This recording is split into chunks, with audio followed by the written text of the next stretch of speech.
TCI के इस मंच पर विराजमान अतिथि वृंद, टीसीआई की सारी विद्वजन फैकल्टी और प्यारे बच्चे, देखिए हम बहुत दूर से आए हैं, तकरीबन 500 किलोमीटर से। और अगर आप बहुत शांति से बैठेंगे तो हम थोड़ी देर आपसे बात करना चाहेंगे। देखिए आप शेखावटी क्षेत्र है, ऑलमोस्ट यहाँ से स्टार्ट हो जाता है। और मैं ऐसे क्षेत्र से आता हूँ जहाँ आप में से मुझे नहीं लगता कोई बच्चा वहाँ गया होगा कभी। हम ठेठ मारवाड़ से आते हैं, भारत पाकिस्तान बॉर्डर से। तो जब हम 400-500 किलोमीटर दूर यहाँ पे आपसे बात करने के लिए आए हैं, तो मुझे लगता है आपको बहुत शांति से बात सुननी चाहिए। और मुझे बुलाया इसलिए है कि मैं बच्चों से बात करूं।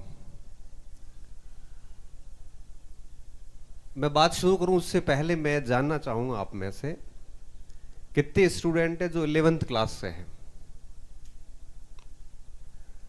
ओके, कितने हैं जो 12th क्लास से हैं? अच्छा, बहुत बढ़िया। और 11th और 12th के बाद के कितने स्टूडेंट हैं?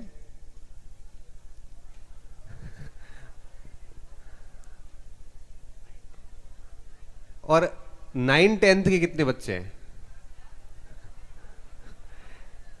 इन बच्चों पे तो सर अत्याचार हो रहा है 9-10th पे तो है। क्योंकि इन बच्चों को तो भाषण से कोई बहुत अधिक मतलब है नहीं, क्योंकि बहुत छोटे बच्चे हैं अभी ये। चलो अपन आज बच्चों की बात करते हैं। देखिए मैं यहां पे बहुत बड़ी बातें नहीं करूंगा क्योंकि आप बहुत छोटे बच्चे हैं।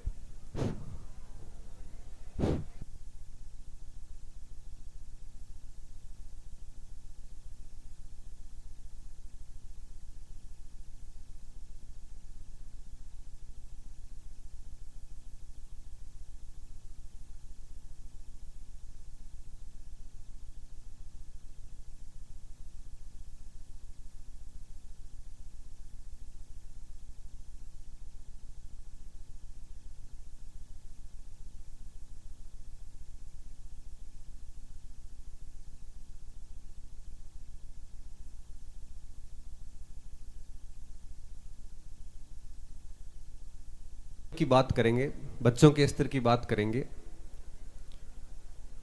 देखिए आप में से कई सारे स्टूडेंट डॉक्टर बनना चाह रहे होंगे, डॉक्टर की प्रिपरेशन कर रहे होंगे।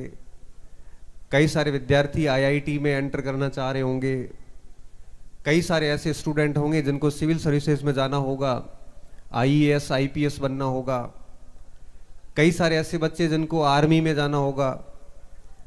कई ऐसे स्टूडेंट होंगे जिनको टीचिंग लाइन में जाना होगा।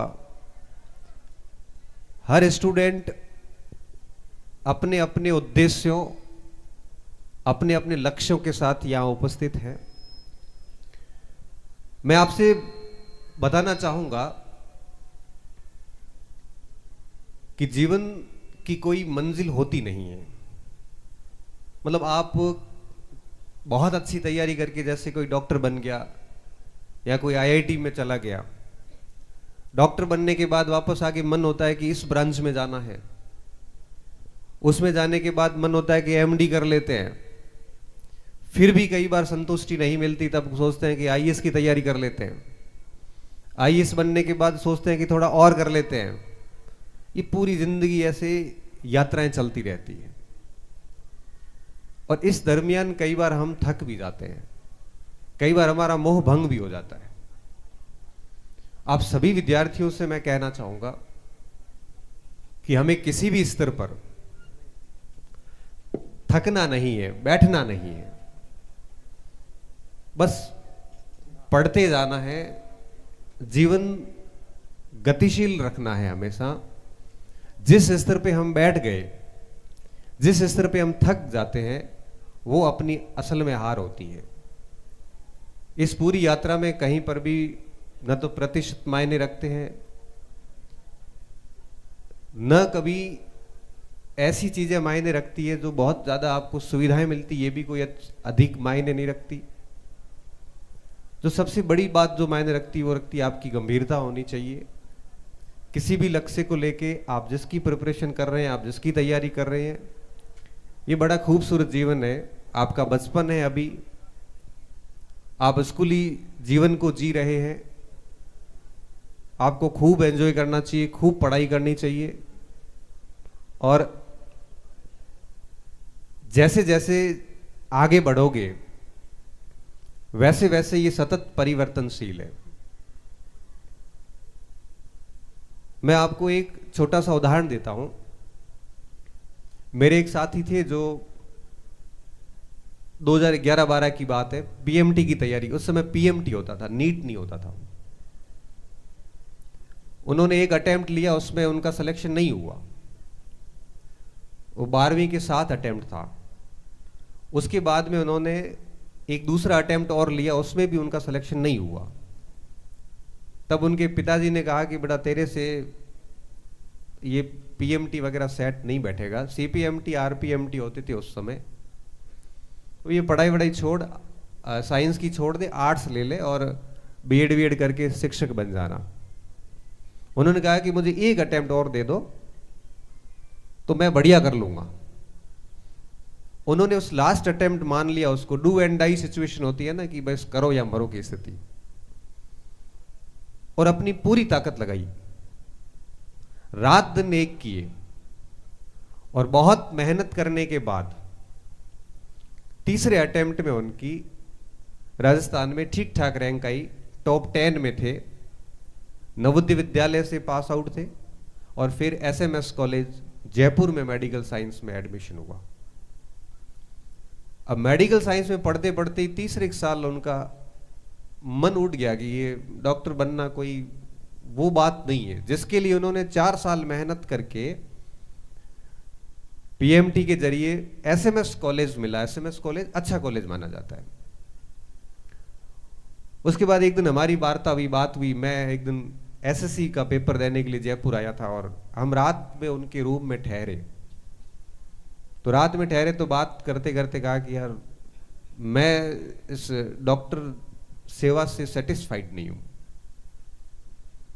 खूब मेहनत करी, एसएमएस में भी आ गए, सारी चीजें हो गई, लेकिन एक अंदर से ना संतुष्टि नहीं है। तो मैंने कहा क्या करना, आगे क्या विचार है? तो कि मैं सोच रहा हूं कि मैं आईएएस की तैयारी कर लूं। ठीक है, आईएएस की कर लो। अच्छा इंटेलिजेंट स्टूडेंट था, और मेडिकल साइंस की डिग्री का लास्ट ईयर ही होगा, और उन्होंने आईएएस की तैयारी शुरू कर दी। अब आईएएस की तैयारी शुरू करी तो पहले 3 अटेम्प्ट में मेडिकल साइंस का ही सब्जेक्ट रखा, सिलेक्शन नहीं हुआ। चौथा अटेम्प्ट सब्जेक्ट चेंज किया, और छठे अटेम्प्ट में जाके उनका आईएएस में सिलेक्शन हुआ, और इंडियन रेवेन्यू सर्विसेज मिला, आईआरएस। आईआरएस मिलने के बाद में छठा अटेम्प्ट था वो। ओबीसी कैटेगरी को 3 अटेम्प्ट और 9 अटेम्प्ट होते हैं टोटल। आईआरएस मिलने के बाद में जब ट्रेनिंग पूरी हुई तो फिर जब हम मिले तो बोले कि यार एक अटेम्प्ट और ले लेता हूं, क्या पता आईएएस बन जाऊं। मैंने कहा भाई कर क्या रहे हो? पहले 12वीं करी, 3 साल कोटा में तैयारी करी, सीपीएमटी आरपीएमटी की, एसएमएस से आपने एमबीबीएस किया, उसके बाद में आपका यूपीएससी क्लियर किया, आईआरएस बने, और फिर वापस यही लगने लगता है कि संतुष्टि नहीं मिल रही। इसलिए मैं आप सभी स्टूडेंट को एक बात कहूंगा कि संतुष्टि कभी मिलती भी नहीं है। आप में से कई बच्चे डॉक्टर बनने के बाद सोचेंगे कि चलो यूपीएससी की तैयारी करते हैं। कई लोग यूपीएससी के अंदर आईएएस बनने के बाद वो नौकरी छोड़ देते हैं। अभी अभी एक सिविल सर्विसेज के अंदर एक आईएएस महोदय ने, जो आईआईटी पास आउट थे, आईआईटी करने के बाद में आईएएस बने, आईएएस बनने के बाद में 6-7 साल की जॉब करने के बाद में आईएएस छोड़ दिया। तो मेरा कहने का मतलब यह है कि कोई भी नौकरी, कोई भी सेवा इतनी बड़ी है नहीं। अभी आपको लग रही होगी कि बहुत बड़ी चीज़ें हैं, पता नहीं क्या होगा कैसे होगा।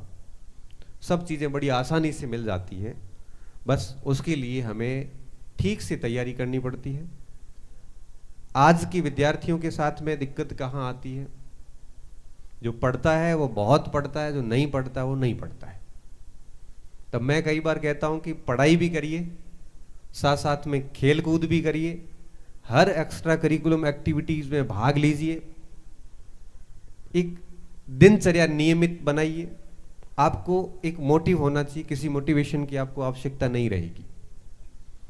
हम टाइम टेबल बनाते हैं, हम रजिस्टर में टाइम टेबल लिखते हैं, लेकिन वो कभी भी सफल नहीं हो पाता, क्योंकि टाइम टेबल आपको अपने दिमाग में होना चाहिए कि मुझे सुबह क्या करना है, शाम को क्या करना है, किस समय मुझे पढ़ाई करनी है, किस समय मुझे खेल कूद में भाग लेना है, किस समय मुझे अपनी हॉबी को टाइम देना है।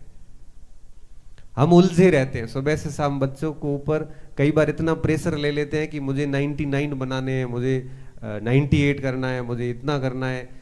इतना कुछ हासिल होगा नहीं बेटा परसेंटेज से।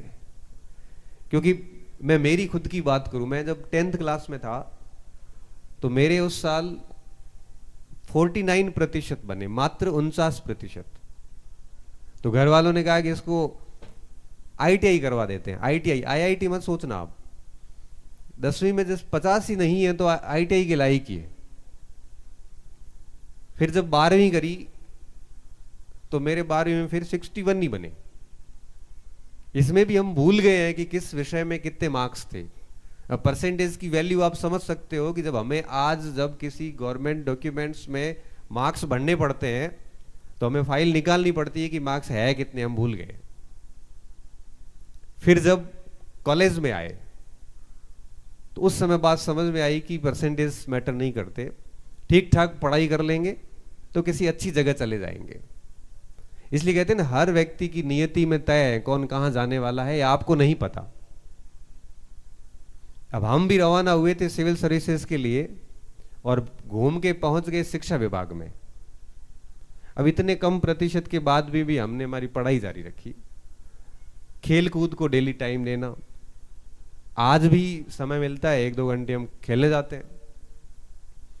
और इन सब पढ़ने पढ़ाने के बाद खूब सारा समय शेष बचता है, वो खुद को देते हैं। और उसी का परिणाम था कि मैंने जितनी भी परीक्षाएं मेरे क्षेत्र में आती थी मैंने दी, बड़े आराम से पास होता गया। और आज तकरीबन 16 वर्ष की नौकरी हो गई है। 16 साल से भारत सरकार और उसके बाद राजस्थान सरकार में मैं सेवाएं दे रहा हूं। कहीं मैटर नहीं करता कि आप कितने परसेंटेज हैं, आप 10वीं 12वीं में कितने ब्रिलियंट रहे हैं या कमजोर रहे हैं, ये चीजें बहुत अधिक मायने नहीं रखती। जीवन में जो सबसे जरूरी चीज है वो ये है कि आप एक अच्छी विद्यार्थी हमेशा बने रहें। आपकी कोई गलत आदत नहीं होनी चाहिए, आपका कोई गलत ग्रुप नहीं होना चाहिए, आपके साथी बहुत अच्छे होने चाहिए। आप जिन लोगों के साथ रहते हैं उनका प्रभाव आपके ऊपर अवश्य पड़ेगा। आपका ग्रुप देख के हम बता सकते हैं कि आप क्या बनने वाले हैं। आपकी दिनचर्या फिक्स होनी चाहिए। और मुझे लगता है कि हम लोग सफलता के लिए तैयार बैठे हैं। हमारे को परीक्षा पास करने के बाद में क्या करना है ये सब पता है, लेकिन हम असफलता के लिए तैयार नहीं है। तब मैं स्टूडेंट को कई बार ये कहता हूं कि हमें असफलता के लिए भी तैयार रहना चाहिए। दिमाग में हमेशा रखना चाहिए कि फेल हो गए तो क्या। अगर आप पहले से ये सोच के रखते हैं तो आपके ऊपर कभी किसी प्रकार का दबाव नहीं आएगा। बाकी आप बहुत भाग्यशाली लोग हैं, मैं आपको बता रहा हूं फिर से, आप बहुत भाग्यशाली है कि आप ऐसे क्षेत्र में हो जहां संसाधनों की कोई कमी नहीं है, एजुकेशन इंस्टीट्यूट खूब है। आप एक बार हमारे मारवाड़ आके देखो, आपको 40-50 किलोमीटर की रेंज में कोई निजी विद्यालय नहीं मिलेगा आपको 10th तक का। आपको कॉलेज के लिए 100 से 150 किलोमीटर दूर जाना पड़ेगा। आप हमारे क्षेत्र में आके देखोगे तो आपको पानी लाने के लिए भी कितनी मशक्कत करनी पड़ती है, आपको समझ में आएगा कि वहां बच्चों के क्या हालात हैं। बालिका शिक्षा की मैं वहां बात करूं तो घर की बच्चियों को बाहर नहीं भेजते। आज भी मारवाड़ के अंदर बहुत स्थितियां खराब है। कुछ जगहों पे बच्चियां अब पढ़ना शुरू हुई है, बाकी हालत यह है कि बच्चियों को गांव के अंदर जो गवर्नमेंट स्कूल है वहां तक जितनी पढ़ाई है उतनी करवा दी जाएगी, उसके बाद उसकी पढ़ाई बंद हो जाती है।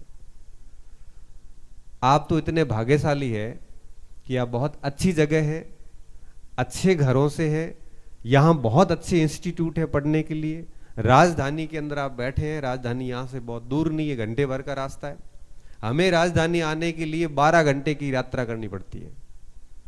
हमें हमारे भाई बहनों को बाहर जयपुर भेजने के लिए वहां से ट्रेन में बिठा के 11 घंटे की यात्रा के बाद बच्चा जयपुर आके पहुंचता है। हमें उस क्षेत्र की स्थितियों को देखते हैं तब यहां लगता है कि यहां कितनी सारी सुविधाएं हैं आपके पास। इसलिए आप इन सुविधाओं का अच्छा यूज लीजिए। ये क्षेत्र राजस्थान के बाकी सारे क्षेत्रों से 50 साल आगे चलता है। जब हम लोग अध्ययन से समझते नहीं थे तब यहां पर 1920 के दशक में विद्यालय स्थापित हो गए थे। तो अब तो बड़े भाग्यशाली जनरेशन है, इसका पूरा यूटिलाइजेशन लेना चाहिए। अगर आप नहीं पढ़ते हैं तो मारवाड़ अभी बहुत ठीक प्रदर्शन कर रहा है। सरकारी भर्तियों में अभी स्थितियां ये हैं कि बाड़मेर, जैसलमेर जैसे पिछड़े हुए क्षेत्र जो एजुकेशन में कहीं स्टैंड नहीं करते थे, आज हर वैकेंसी में आप अगर टोटल सिलेक्शन देखोगे तो टॉप 5 में वो मारवाड़ के मरुस्थल के जिले आने शुरू हो गए हैं। शेखावाटी, सही बता रहा हूँ, साइंस मैथ को छोड़ के बेहद पीछे रहने लग गया है, क्योंकि बहुत अधिक सुविधाएं पीढ़ी को कमजोर कर देती है। बहुत अधिक सुविधाएं आपको आलसी बना देती हैं। बहुत अधिक सुविधाएं आपको पैसे और समय के महत्व से परिचित होने नहीं देती। आप बहुत अच्छी सुविधाओं में जी रहे हैं, इसलिए आप इसका बहुत अच्छे से यूटिलाइज करिए, खूब मेहनत करिए। आप सौभाग्यशाली हैं कि आपको गुरुजनों का सानिध्य मिला हुआ है, अच्छे इंस्टीट्यूट मिले हुए हैं, यहाँ हर प्रकार की अच्छी पढ़ाई होती है। और इसको जितना आप अच्छे से करोगे उतना आप आगे जाओगे। और आखिर में मैं आपको यही कहूँगा कि आपका अपना जीवन है, इसको बढ़िया बनाइए, अच्छी संगति में रखिए, अच्छी आदतें बनाइए। क्योंकि मैं अक्सर देखता हूँ कि बच्चा आदतों के कारण पीछे रहता है। अच्छी आदतें विकसित होना बहुत ज़्यादा ज़रूरी है। जितनी अच्छी आदतें होगी, और ये जो 12वीं तक की पढ़ाई है ये अच्छी आदतें विकसित करने की पढ़ाई है। अगर इस जगह पे ठीक आदतें विकसित नहीं होती तो आगे बहुत परेशान होना पड़ता है। मैं आज देरी से आया, इसके लिए मैं क्षमा चाहूँगा, क्योंकि काफ़ी दूरी का मामला था और फिर आपके इस रूट पे सर ट्रैफिक भी बहुत होता है। हमारे बाड़मेर में तो ये हालत है कि हम गांव से शहर तक आते हैं, सामने 3 या 4 गाड़ियां आती है सिर्फ 60 किलोमीटर में। इधर तो स्थिति बहुत खराब है, मतलब हर टोल नाके पे, हर चौराहे पे हमें आधा घंटा यहाँ पे गाड़ी रोकनी पड़ रही थी। मैं तो समझ ही नहीं पा रहा था कि इतना ट्रैफिक। फिर पता चला कि अब बड़े विकसित इलाके में हम आए।